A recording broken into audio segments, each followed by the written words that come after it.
Ay, muchachos, muy buenos días, saludos en este domingo. Les deseo lo mejor. Estamos por terminar este año, ya terminó octubre, viene, pues ya saben, noviembre, este fin de año en Estados Unidos, Día de Acción de Gracias y en consecuencia, pues la Navidad. Hay una reflexión bonita que cada año me la pedían y la personalizaba. Se llama Mi primera Navidad en el cielo. Y como todos los años, y como siempre ha sido, esta Navidad será muy triste para muchos que hemos perdido un ser querido, un familiar, un amigo, una mascota. Así llegamos muchos a esta Navidad. Benditos sea Dios aquellos que no van a tener sillas vacías o que no tuvieron una pérdida en este 2025. No será el caso de la esposa del señor Carlos Manso, allá en Michoacán, en Uruapan, donde desafortunadamente ayer le arrebataron la vida. ¿Quién fue? Pues yo pienso que todos, o la mayoría, sabemos quién fue. Y es un secreto a voces. Lo mismo que pasó anteriormente con Colosio. Y miren, es que el gobierno es así en todas partes del mundo. En todo el mundo es así. En toda la historia de la humanidad, desde la época de los faraones, los césares, los reyes, los sultanes, en toda la historia de la humanidad, siempre ha habido así esa ambición al poder, esa ambición por el dinero, esa deslealtad, traición, deshumanización en toda la historia de la humanidad y en todos los países del mundo. Y bueno, yo aprendí, hay dos cosas, fíjense, que yo recuerdo ahorita de mis viajes. En una ocasión que yo estuve en Venezuela, hace como unos 12, 13 años, estaba yo en un restaurancito y estábamos haciendo una transmisión en vivo por TuneIn para Estados Unidos. Y no me acuerdo qué comentario yo dije o leí sobre Hugo Chávez. Y lo estaba leyendo así. Era como, no sé, una pregunta, una broma sobre el chavismo, ¿no?, que me hacían de Estados Unidos. Y yo como extranjero, digo, como mexicano, yo no vivía ahí, no sabía la realidad de Venezuela. Entonces, pues yo seguí con mi programa, bueno, la transmisión con Miriam.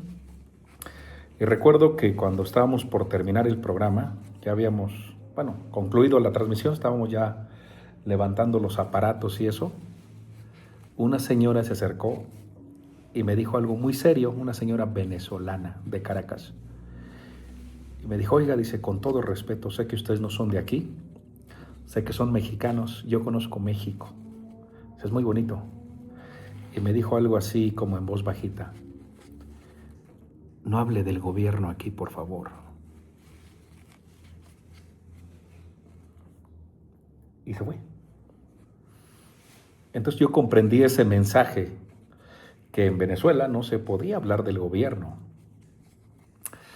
Y bueno, eso lo entendí. Después, me acuerdo que en otro viaje, en esa misma época, igual hace como unos 12, 13 años, cuando andamos viajando en aviones, nos íbamos para Argentina, para Costa Rica, fuimos a Aruba, Venezuela, Colombia y todo, ¿no?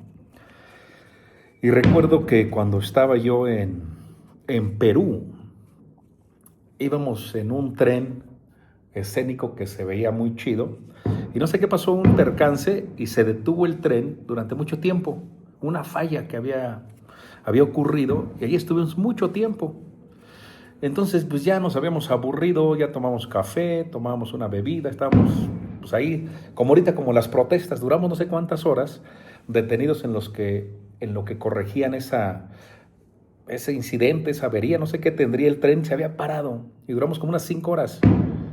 Y bueno, empezamos a hacer amistad ahí pues con los vecinos de asiento, con los que estaban ahí. Y me acuerdo que entre esa gente era un New Yorker, era un ciudadano de Puerto Rico, bueno, de Estados Unidos, que había nacido en Nueva York, pero su origen puertorriqueño, como Mark Anthony, que le llaman New Yorkers. También son ciudadanos estadounidenses. Ellos se dicen puertorriqueños, pero no tienen pasaporte puertorriqueño, tienen pasaporte estadounidense, ¿no? Bueno, yo me acuerdo que platicando con él, salió la pregunta: ¿a qué te dedicas? Y ya le dijimos: no, pues andamos aquí grabando, nosotros nos dedicamos a una estación de radio, se llama Radio Mojarra, y venimos aquí pues a grabar, a conocer, y pues eso es lo que hacemos. Ella es mi compañera, Miriam. Y le dijimos: ¿y tú a qué te dedicas? Ese chavo trabajaba para el US Army, para los, no, para los Marines, para los, para el ejército estadounidense, ¿no? Para el gobierno. Y le digo: ¿y qué hace ahí? Él trabajaba en las bases aéreas en un tema como de combustible, como que era operador de no sé qué, pero trabajaba para las bases aéreas de los Marines, y hablaba que andaba para Alaska, para Puerto Rico, para todos lados.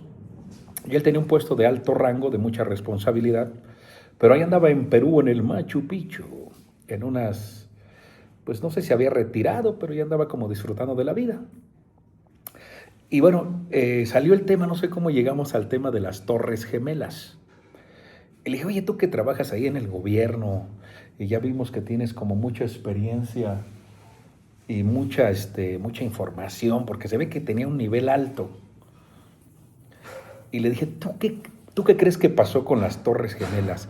¿Será verdad lo que dicen, que el gobierno tuvo que ver con el derribo o esos ataques que hubo del 9/11?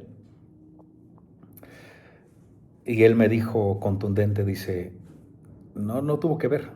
Digo: no, él lo hizo. Le digo: ¿cómo? Y entonces yo le dije así: oye, ¿a poco tú crees que el gobierno es capaz de atentar? Pues en aquel tiempo estaba Bush, hijo. Le digo: ¿a poco el gobierno es capaz de atentar en contra de su propia gente? En contra de su propio pueblo, su propio suelo, sus propias construcciones. Le digo: ¿en qué cabeza cabe, brother? Le digo: ¿a poco el gobierno es capaz de eso? Y este muchacho, que trabajaba en un alto rango de los Marines, se me queda viendo y dice: el gobierno es capaz de eso y más. El gobierno es capaz de cualquier cosa.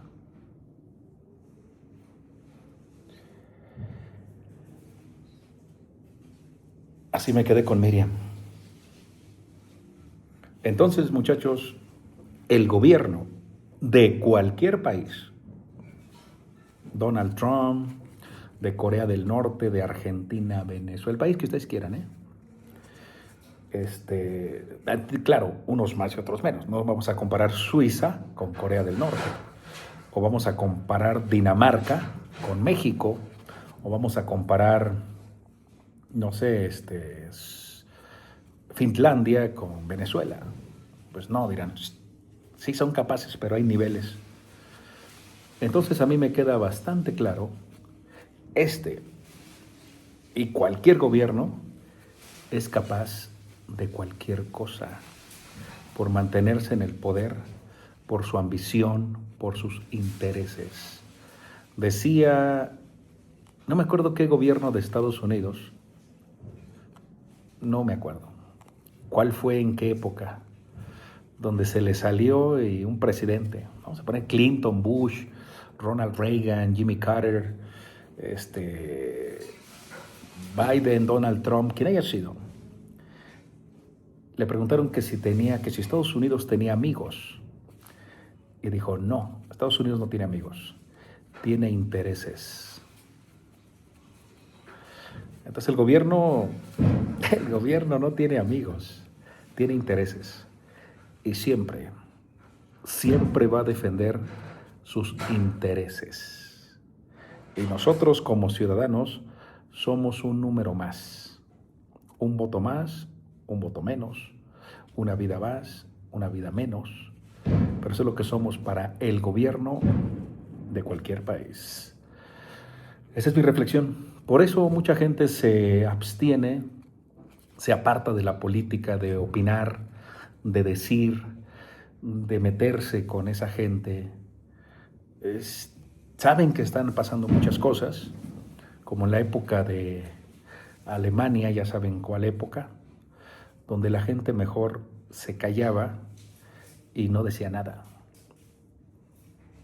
y en muchos gobiernos y en mucha época de la historia de la humanidad, en la época de los ingleses, del reino de los romanos, es callar. Tú te callas, tú no viste nada. En la época, aquí en México, en la época de la Revolución, en la época de la independencia, o sea, hemos pasado la historia de México, ya ha pasado por eso, donde tienes que ser omiso, tienes que voltear para otro lado. Si tú ves una injusticia, si ves algo, tú tienes que voltear para otro lado y decirle a tu familia: ustedes no vieron nada, pero si está, vámonos, vámonos, yo sé lo que les digo. Porque aquellos que se atreven a voltear y verlo y denunciarlo o intentar combatirlo, el precio es muy alto. Ahí están todas las historias del Señor de las Mariposas, los limoneros, los de los ranchos allá en Tamaulipas, los activistas, la gente que eran luchadores sociales, los que buscan sus desaparecidos, los que en un acto de desesperación, de coraje, de frustración, tratan de enfrentar o hacer algo en contra de la injusticia, el precio es muy alto. Eso es lo que pasa. Por eso muchos optamos a hacer lo que no se debería de hacer. Callar, omitir y no meterte con ellos para que tú puedas seguir con tu vida normal. Hay una carta de un señor de Cuernavaca que le habían arrebatado la vida de su hijo. Creo que se apellida Sicilia. Es o era un poeta. Él escribió una carta muy larga que yo una vez leí en la radio. Y habla de una redacción, bueno, en la redacción de la carta, él habla de todo lo que había pasado. En los intereses de los políticos, la falta de justicia, la falta de deshumanización, la escalada de la violencia que había llegado que ha llegado a niveles nunca vistos. Y en una parte de él, del escrito de este señor, él mencionaba un hecho histórico de Alemania. Y ya saben qué época me refiero, que creo que todos lo sabemos. En esa Alemania de aquella época, de hace más o menos unos 80 años, en esa Alemania, los judíos, la gente que era perseguida por Adolfo, habían optado por algo que era un acto de supervivencia. Decía, en la parte final decía: un día vi que habían venido por un ciudadano, y yo vi y no dije nada. Después, otro día, yo vi que habían venido por un vecino mío, y yo vi y no dije nada. Pero un día vinieron por un hijo mío y ya no tuve nada que decir. Hasta que nos pase o pase, vamos a comprender la historia de este pobre señor. Lejos de ser un político o lo que ustedes quieran, o la gente que defiende al gobierno y se burla, piensen un poquito en su esposa, en sus hijos, en su memoria. Más que andar defendiendo al gobierno, justificando y repartiendo culpas, piensen un poquito. Y les deseo de todo corazón que esta Navidad no tengan sillas vacías y que no vayan a tener una pérdida como las esposas de este señor o sus hijos de este señor.